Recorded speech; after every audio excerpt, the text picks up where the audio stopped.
Good afternoon. Today I'd like to cover some do-it-yourself tips when it comes to plumbing. One in particular is when you have a pipe that's leaking under pressure. Most likely be your water supply line, could be residential, could be commercial. The only difference really would be accessing the pipe.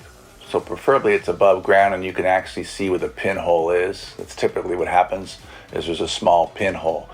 A little bit bigger job if you have to trench down and get down to where the pipe is. Either way, you need to have access to the pipe adequately so you can do this quick Bandaid. And essentially it's like putting a Bandaid on it.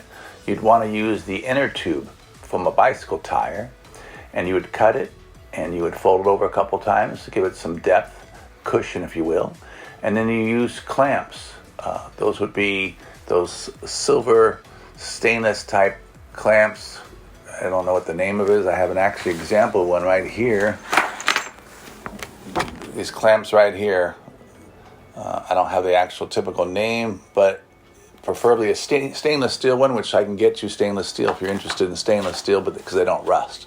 But a typical plumber's clamp that you would actually put around the pipe, and then you can twist it either with a screwdriver or a box end wrench, even an open end wrench. The idea is to cinch down the clamps over the inner tube. And what it'll do, it'll be a temporary fix. Could last you a few days, even up to a month or so, depending on how well you cinch down the clamp and how big your pinhole is. But that rubber works as a gasket, and then you put the seal on, and those clamps are just taking the place of what you would do if you put your hand on a wound that you had to stop the bleeding.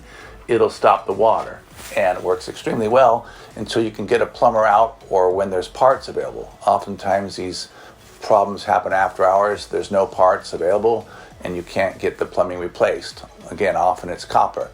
It's not a hard fix, but it's not a cheap fix either when you have to pay a plumber. This is a very inexpensive fix that you can do anytime as long as you have a bicycle inner tube and a few clamps. Keep that in mind,